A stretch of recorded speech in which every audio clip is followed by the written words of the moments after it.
KAS music Madhepura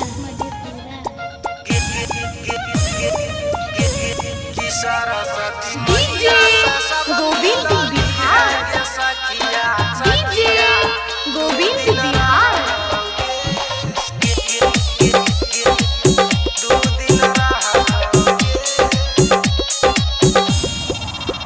Saraswati मैया हंस वाली पूरा दुनिया के छिए रखवाली।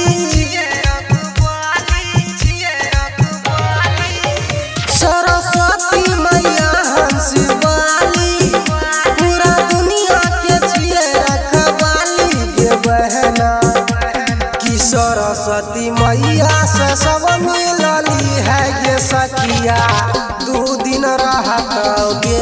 कि सरस्वती मैया से सब मिलली है ये सखिया दू दिन रहतोगे।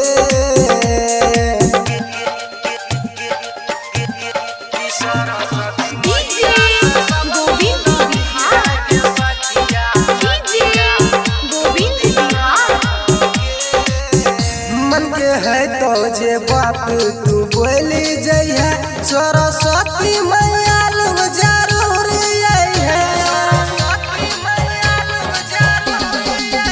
मन के है तो जे बात तू बोली जइहे सरस्वती मैया लोग जरूर है।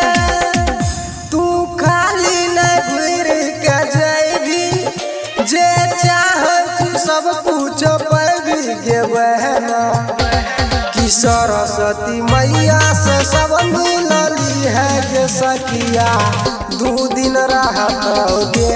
कि सरस्वती मैया से सब मिलली है गे बहना दू दिन रहतोगे।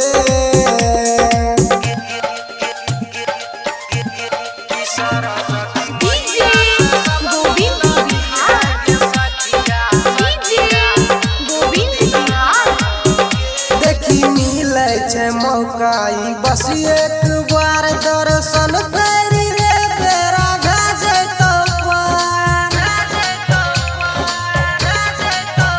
देखी मिले छै मौका ई बस एक बार दर्शन करी रे तेरा गजतो पार।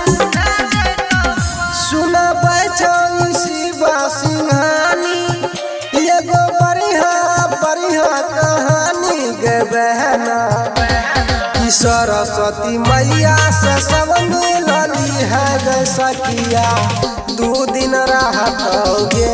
कि सरस्वती मैया से सब मिलली है गे बहना दू दिन रहतोगे। KAS music Madhepura.